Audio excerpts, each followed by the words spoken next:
In tonight's Common Ground segment, trying to restore civility in America. A difficult task. Special report anchor Brett Baer talks with the co-creator of something called the Dignity Index about how we can have more of it in very contentious times.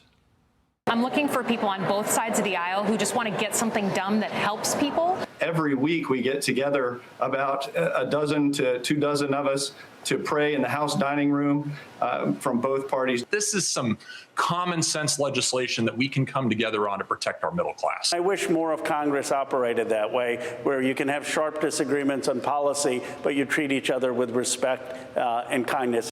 Well, some highlights from Common Ground.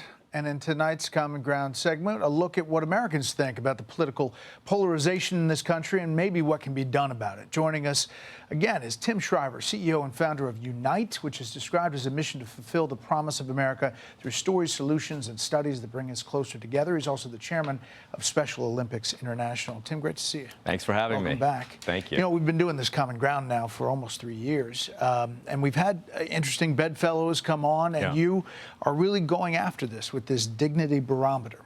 The data is pretty stunning, Brett. You ask Americans which issues are the most important, almost invariably, affordability ranks in the high 80s. Right below that is divisiveness.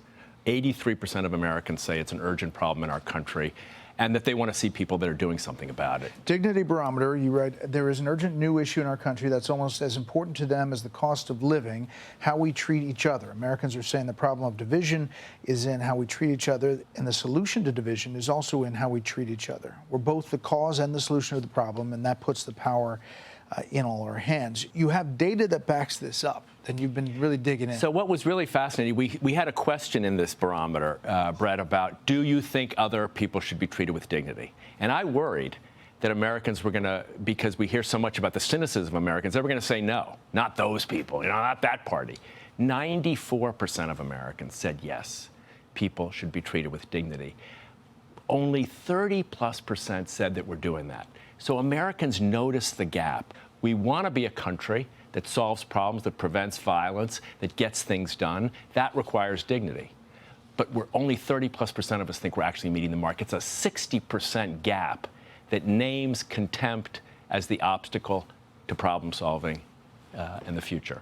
You know, it's interesting. Do you think it's possible to ease and heal the divisions in our country? Or do you think it's not realistic, was a question. Yeah. The beginning, the initial ask, 72% possible, not possible, 28%.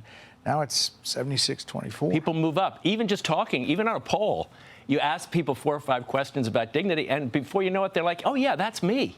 I'm moving up. But the good news here is that 72%, even at the beginning, say we can solve this problem. They don't know how, and they know that their politicians, their leaders, they believe are not good role models here. They're not role models for our children. People say, look, what's the reason I want to solve these? I want problems to get solved, but our kids are watching.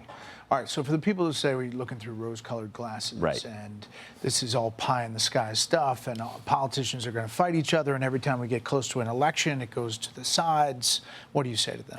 I say we can look at some of the races right now. Texas has had a Democratic primary, it has a Republican primary.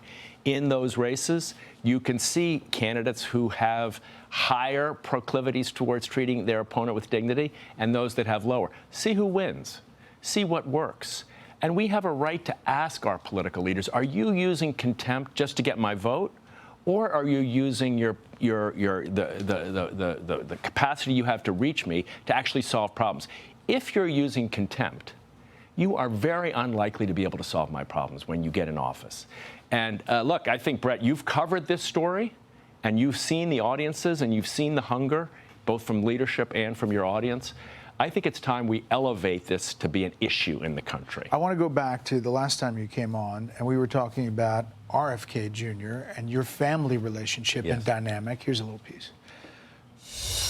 Is Robert F. Kennedy Jr. going to be invited to Thanksgiving dinner? He will be at my house. The reality is that this dehumanizing contempt is tearing our country apart. What we hear, the estimates are about 100 million Americans have broken off a relationship in their own family.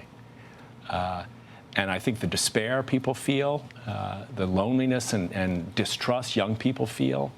I mean, I say to politicians, you want to win the election, great. But do you really want to alienate a generation of young Americans? So is he invited to 4th of July? Or? I'm going to have dinner with him next week. Yeah.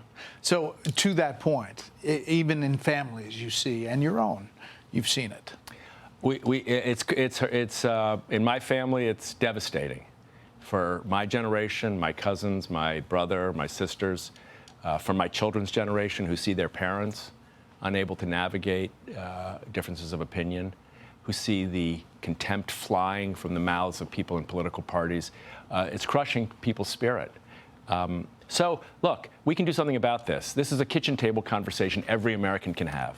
You can pull up the Dignity Index tomorrow and score yourself. Bring it to your own kitchen table and ask yourself, when you talk politics, when you talk about Brett Baer or Tim Shriver, when you talk about Donald Trump or Joe Biden, are you treating that person with the values and dignity you believe in?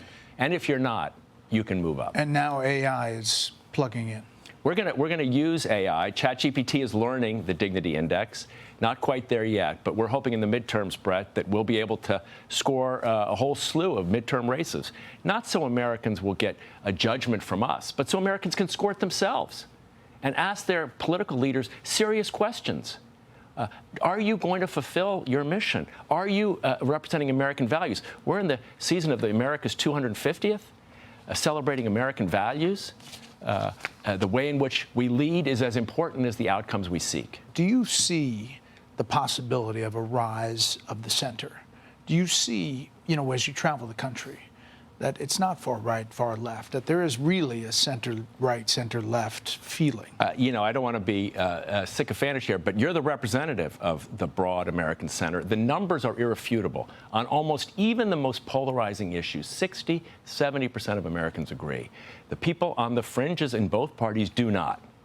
But the people in the middle of America, it doesn't mean they agree on everything, but they agree that we can solve these problems. I have no doubt that this country can heal in this moment of real fear about the future. When we've opted for dignity, we've made things better. When we've opted for contempt and dehumanization, we've made things worse. It's our choice.